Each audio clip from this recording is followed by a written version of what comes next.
Pada suatu malam yang sunyi, Rasulullah Shallallahu Alaihi Wasallam keluar dari rumahnya dengan tujuan mulia, menyampaikan risalah Islam bukan hanya kepada manusia, tetapi juga kepada jin. Menurut riwayat dari Abdullah bin Mas'ud radhiyallahu anhu, Rasulullah pernah bersabda, "Pernah aku didatangi oleh sekelompok jin. Lalu aku pergi bersama mereka dan membacakan Al-Quran kepada mereka."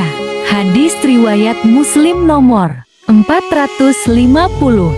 Rasulullah Shallallahu Alaihi Wasallam pergi bersama para jin hingga ke tempat bernama Nahlah. Di sanalah para jin duduk dengan tenang, mendengarkan ayat-ayat Al-Quran yang beliau bacakan. Allah Subhanahu wa Ta'ala berfirman, "Katakanlah Muhammad, telah diwahyukan kepadaku bahwa sekumpulan jin telah mendengarkan Al-Quran." Lalu mereka berkata, "Sesungguhnya kami telah mendengar bacaan yang menakjubkan, yang memberi petunjuk kepada jalan yang benar, maka kami beriman kepadanya." Quran Surah Al-Jin 1-2. Nama kaum jin yang datang. Ibnu Abbas radhiyallahu anhu meriwayatkan bahwa jin-jin yang mendatangi Rasulullah berasal dari bangsa jin bernama Nasibin, dari daerah Yaman. Mereka dikenal sebagai jin-jin yang cerdas dan beradab. Setelah Rasulullah Shallallahu Alaihi Wasallam membacakan ayat-ayat Al-Quran, para jin itu menyatakan keimanannya dan kembali kepada kaumnya untuk berdakwah. Dan ingatlah ketika kami hadapkan serombongan jin kepadamu yang mendengarkan Al-Quran. Quran Surah Al-Ahqaf 29. Percakapan Rasulullah dengan jin.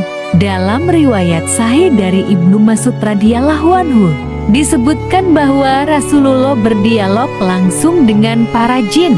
Beberapa isi percakapan itu adalah tentang makanan jin. Para jin bertanya kepada Rasulullah, "Wahai Rasulullah, apa makanan kami?" Beliau menjawab, "Setiap tulang yang disebut nama Allah padanya saat disembelih, maka itu akan kembali dalam bentuk daging bagi kalian." Kemudian mereka bertanya lagi, "Apa makanan untuk hewan-hewan jin kami?" Rasulullah Shallallahu Alaihi Wasallam menjawab, "Kotoran hewan." Hadis riwayat Muslim nomor 450. Rasulullah kemudian bersabda, "Maka janganlah kalian istinja cabok dengan tulang atau kotoran, karena itu adalah makanan saudara kalian dari bangsa jin." Hadis riwayat Tirmidzi nomor 18. Hasan Syahih. Penjelasan makanan jin dan hukumnya.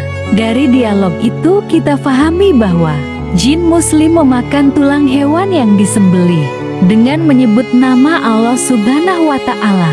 Tulang tersebut akan kembali berisi daging bagi jin. Hewan jin binatang peliharaan mereka memakan kotoran hewan. Oleh sebab itu, Rasulullah melarang kita istinja dengan tulang atau kotoran, karena itu adalah rizki halal bagi kaum jin. Subhanallah, betapa luasnya dakwah Rasulullah Shallallahu Alaihi Wasallam hingga menembus dunia jin. Semoga kisah ini menambah iman dan ilmu kita semua. Jangan lupa untuk like, share, dan subscribe hanya di Kisah Hikmah Islami 11 untuk kisah-kisah Islami syahih yang menggetarkan hati. Wassalamualaikum warahmatullahi wabarakatuh.